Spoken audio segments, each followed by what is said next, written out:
लोग मुझे रेन बुलाते हैं। ये कुछ साल पहले की बात है, जब मैं सोफोमोर ईयर में था। मैं, कार्ली और जिनी शनिवार को कार्ली के घर स्लीप ओवर के लिए गए, क्योंकि हमारा कोई प्लान नहीं था। लगभग 6 बजे शाम को मैं कार्ली के घर गया और जेनी वहां पहले से ही थी। मैं पिज्जा के साथ ही पहुंचा तो हम सभी ने कुछ स्लाइस लेने और कार्ली के कमरे में जाने का फैसला किया। हम 1 घंटे तक बात करते हुए टिकटॉक और स्नैपचैट चलाते रहे। अब 7 बज चुके थे शाम को और हम बोर हो रहे थे, तो कार्ली ने सुझाव दिया कि हम स्विमिंग पूल में नहाएं। हम सभी सहमत हुए और फिर स्विमसूट पहन लिया। कार्ली के पूल में एक डिवाइस लगा था जिससे पानी का रंग बदलता रहता था। हम सभी कूद पड़े और फिर स्टेप पर बैठ गए। पानी छाती तक था। हम वहीं बैठे रहे और कभी कभार पानी से बाहर निकलकर बीच पूल में कूदते रहे। रेड रंगों के चक्र में नहीं दिख रहा था, क्योंकि हमें बार बार केवल ऑरेंज, गुलाबी और बैंगनी नजर आ रहे थे, लेकिन लाल नहीं। कुछ देर बाद जब हमने इस तथ्य की ओर इशारा किया कि कोई लाल नहीं था, तो रंग अचानक लाल हो गए। और तब मैंने आंगन के बाहर की ओर देखा। जो मैंने देखा उससे मेरी कमर में सिहरन दौड़ गई। वहां 2 छोटी पीली आंखें थीं, जिससे मुझे ऐसा लगा कि यह मेरी आत्मा को देख रहा है। कार्ली और जेनी ने उन आंखों पर ध्यान नहीं दिया, क्योंकि वे पूल में उस विचित्र लाल रंग के बारे में परेशान थीं। हम सभी ने फैसला किया कि यह समय है। हम अंदर गए, इसलिए हम पूल से बाहर निकले और अपने तौलिए ले लिए। हम पिछले द्वार के सामने खड़े थे। हम बातें करते हुए, खुद को सुखाते हुए।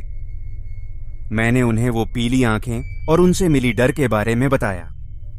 उन्होंने हंसकर कहा कि मैं उन्हें डराना बंद करूं। मैं नाराज हो गया, क्योंकि वे उस चीज को निरस्त कर रहे थे जो वास्तव में मुझे परेशान कर रही थी, लेकिन मैंने इसे टाल दिया। इसीलिए मैंने रात को खराब नहीं किया। हम वापस अंदर गए और बारी बारी से नहाने गए। बाद में उस रात हम सब कार्लीस कमरे में मजाक करते हुए और एक फिल्म देखते हुए थे। मुझे बाथरूम जाना था, इसीलिए मैंने अपने आप को बाहर निकाला और कमरे से बाहर गया। मैं बाथरूम ढूंढते हुए घर में चक्कर काट रहा था, क्योंकि मैं अभी भी घर से परिचित नहीं था। मैं एक गलियारे पर पहुंचा जहां एक खिड़की खुली थी। फिर मैंने किसी कारण से बाहर देखा। मैंने सिर्फ वही पीली आंखें देखी जो मेरी ओर घूर रही थीं। मैं डर गया और कार्लीस कमरे में दौड़ गया, लेकिन मैंने उन्हें बताने से इनकार कर दिया, क्योंकि मुझे पता था कि वे मुझ पर यकीन नहीं करेंगे। लगभग 12 बजे रात हमने सो जाने का फैसला किया था। मैंने आंखें बंद कर लीं और सो गया, लेकिन मुझे उन पीले आंखों के बारे में बुरा सपना आया। मैं चौंक कर जाग गया। मैं बस इतना जानना चाहता था कि उनके मालिक कौन थे। मैं खिड़की के पास गया जहां मैंने वे आंखें देखी थीं, और क्या हुआ अनुमान लगाएं, वे आंखें गायब थीं।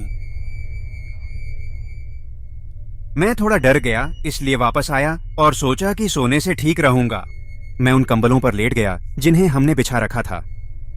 मैं कार्लीज अलमारी की तरफ था और मुझे लगा कि अलमारी की दरवाजा थोड़ा खुला था। मैंने अपनी आंखों को कमरे के अंधेरे से ढालने की कोशिश की, लेकिन यह काम नहीं कर रहा था। मुझे लगा कि अलमारी में कुछ पीला था। यह मेरे मन में पीली आंखों के विचार लाया।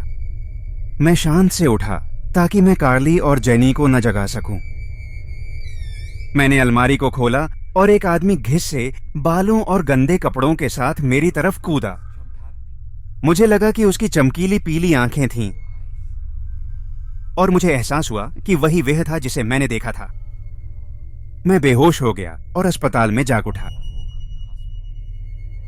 मैं उलझन में था, इसलिए मैंने जेनी से पूछा, जो मेरे पास बैठी थी, कि क्या हुआ था।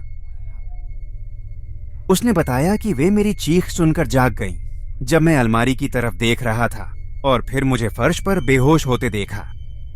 मैंने उससे कहा कि एक आदमी था, लेकिन उसने बस कहा कि वहां कोई और नहीं था सिवाय मेरे और उसके।